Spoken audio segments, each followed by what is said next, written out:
In this video, we'll talk about complications of a heart attack. Heart failure doesn't necessarily mean that your heart has stopped beating or working. It's a condition when someone's heart is unable to pump enough blood around their body to meet all their bodily needs. Heart failure can cause many complications to all the body organs and parts because when the heart fails, they are starved of the oxygen-rich blood they need to survive. Areas such as the brain, lungs, kidneys, skin, and nervous system can be affected. The veins in the arms and hands, legs and feet, abdomen, and neck can also be affected, often become swollen. Heart failure can cause shortness of breath, especially when doing physical work, with the amount of the loss or shortness of breath increasing with the level of exertion undertaken. Valvular heart disease. This condition is where the valves in your heart that control the free flow of blood are not working properly. The valves of the heart ensure that your blood freely flows in a forward direction and cannot leak backward. The way in which the healthy heart operates is the same for everyone. The heart contains 4 chambers, with the heart valves placed at the exit of each chamber. Your blood flows from both your right and left atria into the ventricles through the open mitral and tricuspid valves. When your ventricle chambers are full, the valves shut, stopping blood returning to the atria when the ventricles contract. When the ventricles start to contract, the aortic and pulmonic valves are forced to open. The valve from the left ventricle goes into the aorta and then to the rest of the body after passing through the aortic valve. The blood from the right ventricle goes into the pulmonary artery through the pulmonic valve. Once the ventricles have finished contracting and start to relax, both the valves shut, preventing any blood from flowing back. This pattern is continually repeated over and over for the full life of the person. There are 2 main types of heart valve disease. 1. Valvular stenosis, and 2. Valvular insufficiency. Valvular stenosis occurs when one or more valves are narrowed, stiffened, thickened, or blocked. This can lead to the heart having to work very hard to pump enough blood through to the different body parts. All 4 of the heart valves can develop stenosis. The other common type is valvular insufficiency, sometimes called either regurgitation, incompetence, or leaky valve. This happens when the heart valve does not seal or close properly, allowing some blood to be forced or leak back into the chamber. If this condition worsens, it forces the heart to work harder to supply the needed blood to the body. Some forms of heart valve disease are congenital, while others may only be detected later in infancy.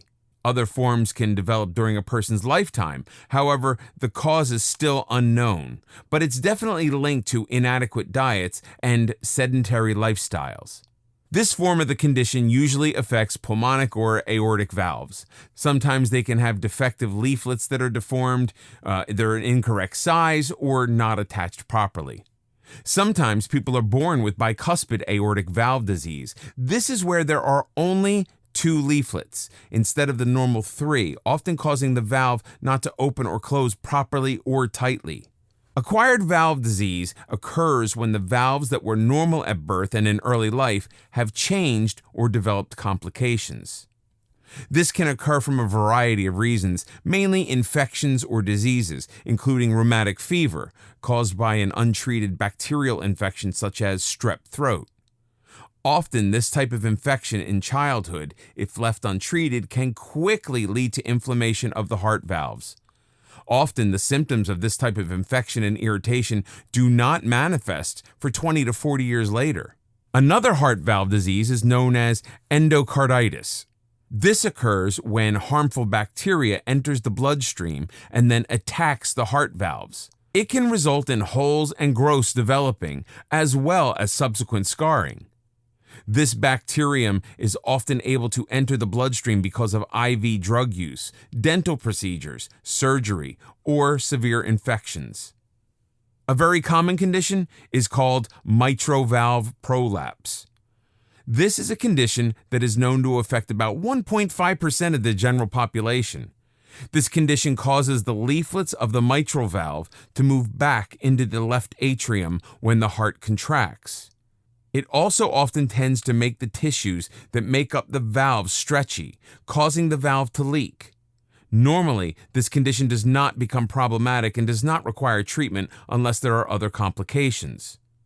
Another thing that can affect the heart valves are some sexually transmitted diseases such as syphilis. High blood pressure can also contribute, as can many types of drugs, both prescribed and over-the-counter and illicit.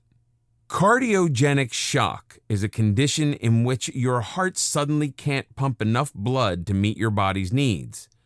The condition is most often caused by a severe heart attack. Cardiogenic shock is rare, but it's often fatal if not treated immediately. Fortunately, about 50% of people who develop this condition will survive if immediate help is available.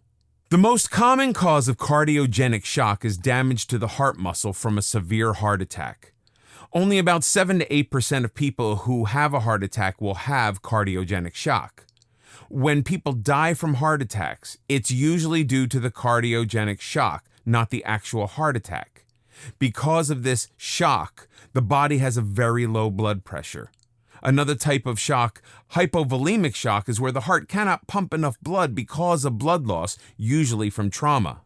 Vasodilatory shock is when the blood vessels relax abruptly, causing blood pressure to become so low that there's not enough pressure to pump the blood to areas that need it.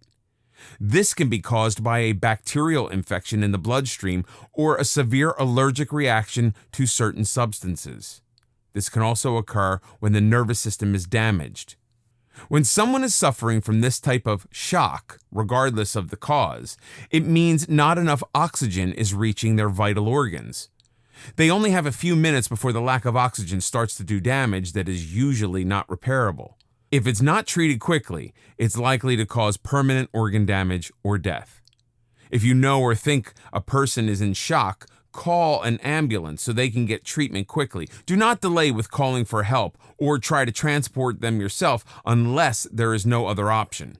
A blockage in the pulmonary arteries of your lungs is called a pulmonary embolism. Usually, a pulmonary embolism is caused when blood clots from the legs and sometimes other areas of the body, deep vein thrombosis, travel to the lungs. A pulmonary embolism can reduce or block the blood flow to the lungs, becoming a life-threatening condition. With prompt and expert treatment, the chance of this condition resulting in death are greatly reduced. One of the best ways to prevent a pulmonary embolism is to take adequate measures to prevent blood clots in your legs. If blood clots are formed, quickly eradicate them. Arrhythmia is the term given to a condition where the rhythm of your heartbeat changes. This can happen when your heart rhythm is too slow, too fast, or if it has an irregular rhythm.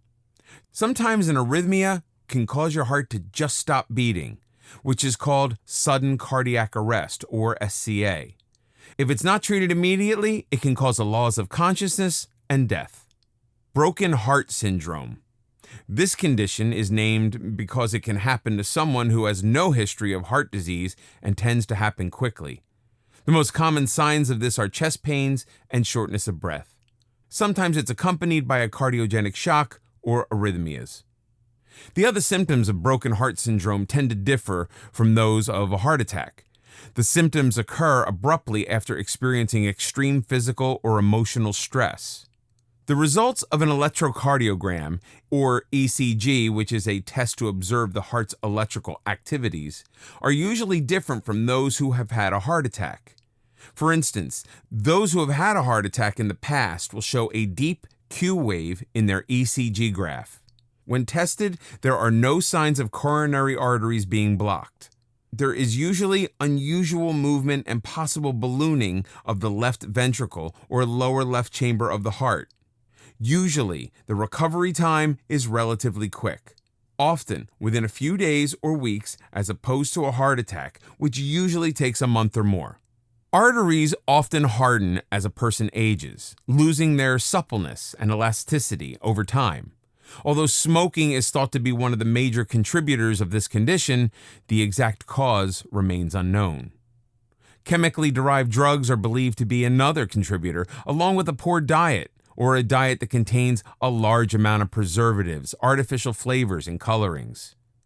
Myocardial aneurysm.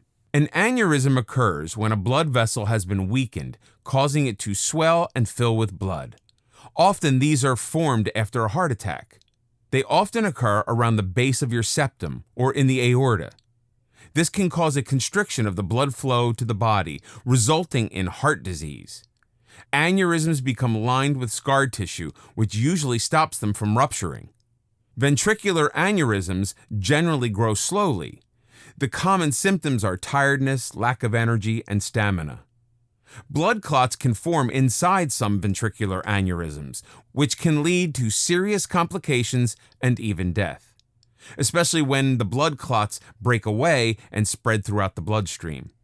Some aneurysms are congenital while others are caused by a heart attack.